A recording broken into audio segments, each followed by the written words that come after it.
Hello everyone, সবাইকে জানাই শুভ সকাল। তো তোমাদের সাথে আবার একটা নতুন ভিডিওর সাথে চলে এসেছি আমি অনিমা। তো কেমন আছো তোমরা সবাই? আশা করি সবাই ভীষণ ভালো আছো। আর আমার কিন্তু প্রচণ্ড ঠান্ডা লেগেছে, এই চলছে আর কি। তো দেখো, অনেকটাই ভোরবেলায় উঠেছিলাম, ভোরবেলায় উঠে ছেলেকে রেডি করে স্কুলে পাঠিয়ে দিচ্ছি। তো সেই সমস্ত ভিডিও আর তোমাদের সাথে শেয়ার করিনি। তারপরে আবার হচ্ছে কি একটু শুয়েছিলাম, কারণ এত সকালবেলায় উঠে কি করব, এখন তো কুয়াশা, তার মধ্যে ঠান্ডাও লেগেছে, ওই জন্য সকাল সকাল আর উঠি না, ওই 8টা সাড়ে 8টার দিকে ঘুম থেকে উঠি। তো এখন ঘুম থেকে উঠে এই যে মানে ঘুমাই না আর কি, শুয়ে শুয়ে ফোনে ভিডিও এডিট করি, এই সব কাজ করি আর কি। তো এখন এই যে উঠে হচ্ছে একটু রোদ উঠে তারপরে হচ্ছে উঠি, কারণ নিচে এত ঠান্ডা কি বলবো, মনে হয় যেন ওপরে গিয়ে বসে থাকি বা কিছু। তখন তো এত সকালে রোদ ওঠে না, তার জন্য ঘরেই শুয়ে থাকি। আর আমরা বড্ড ঠান্ডায় ভুগি, তো এই জন্য একটু সাবধানে থাকি আর কি, যতটা পারি আর কি এরকমভাবে। তো এখন সকালবেলাতে এই যে বিছানা টিছানা গুছিয়ে কমপ্লিট করে নিয়েছি, সকালের কাজ বাজগুলো আর কি। তো তারপরে হচ্ছে চলে যাব এখন রান্নাঘরে। আর রাতেই কিছু পরিষ্কার করে রাখিনি আর কি। তো এখন এই যে ঝটপট করে বাসনগুলোকে মাজবো, তারপরে হচ্ছে সকালে টিফিন বানাবো। তো এদিকে দেখো, আজকে সকালে ব্রেকফাস্টে করব ঘুগনি আর হচ্ছে গিয়ে পরোটা।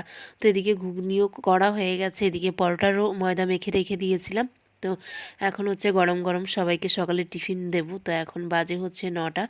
তো সবাই হচ্ছে খেয়ে দিয়ে নেবে সকালে, তারপরে হচ্ছে দুপুরে রান্না বান্না করবে। তো আমার বর এখানে বলছিল এখন সময় বাজে 9টা, এখন হচ্ছে সকালে টিফিন পেলাম। তো এরকম সময়ই খাওয়া হয় আর কি, কখনো 9টা কখনো 10টা এরকম সময়, তাই সেটাই বলছিল। এদিকে ছেলেও চলে এসেছে স্কুল থেকে, এই যে বলছে ইয়াম্মি হয়েছে ইয়াম্মি। তো বাচ্চাদের আর কি এইসব খেতে একটু বেশিই ভালোবাসে। আর আমাদের বাড়িতে একটু তেলে ভাজাটা বেশি সবাই পছন্দ করে। তার ফাঁকে একটুখানি আমি স্নান দান করে এই যে জামা কাপড় কেচে দিয়ে আসলাম রোদে, কারণ সকালবেলা থেকে একদমই আসতে পারি না, এত কুয়াশা থাকে। তা এখন এই যে নিচে যাব, নিচে গিয়ে হচ্ছে দুপুরের রান্নাবান্নাগুলোকে সেরে ফেলব। সকালবেলায় টিফিন খাওয়ার পরে আবারও চলে এসেছি রান্নাঘরে। এখন হচ্ছে দুপুরের জন্য রান্না করব। তো চলো কি রান্না করছি সবটাই তোমাদের সাথে শেয়ার করব। মানে সবটাই কি, যতটা পারবো ততটাই তোমাদের সাথে শেয়ার করব, কারণ রান্না করতে করতে ফোন ধরে ভিডিও করা তো সম্ভব না।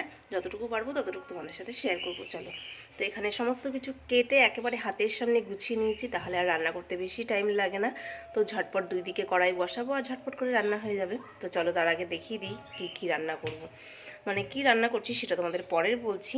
তো এখন দেখো এত সুন্দর লাগছে। তো এই যে এরকমভাবে হচ্ছে সমস্ত কিছু গুছিয়ে নিয়েছি। তো কেমন লাগছে অবশ্যই কিন্তু বলো। আমি রান্না করার আগে প্রত্যেক দিনই ভাবি যে আজকে একরকম দুরকম রান্না করব, ব্যাস আর কিছু রান্না করব না। কিন্তু রান্না করতে আসলে আমি কেন জানি না, ওই একরকম দুই রকম কাটতে কাটতে আমার হয়ে যায় 3-4 রকম এরকমটাই। আর আমার তো রান্না করতে বেশ ভালোই লাগে, সে আমার যত পদই হোক না কেন। তো আমার মতন রান্না করতে কে কে ভালোবাসো অবশ্যই কমেন্ট করে জানিও। তো আর এটা হচ্ছে কী মাছ বলো তো, তোমাদের আগে একটা শর্টসে দেখিয়েছিলাম, এটা হচ্ছে শুক্রবারের ভিডিও, এটা হচ্ছে সীতাপাটি মাছ আমরা বলি। আর তোমরা কী মাছ একটা বলেছিলাম, আমার ঠিক ভালো করে দেখা হয়নি। তো এদিকে দেখো, তোমাদের সাথে গল্প করতে করতে আমার রান্নাও কিন্তু হয়ে গেছে। আজকে করেছি লাউ ঘন্ট, তারপরে ডাল করেছি, তারপরে ধনেপাতা বাটা করেছি। তো এই টুকটুক করতে করতে না অনেক কিছু হয়ে যায়। করলা আলু ভাজা করেছি, মাছের ঝাল করেছি, টুকটুক করতে করতে অনেক রকম রান্না হয়ে যায়, এই আর কি।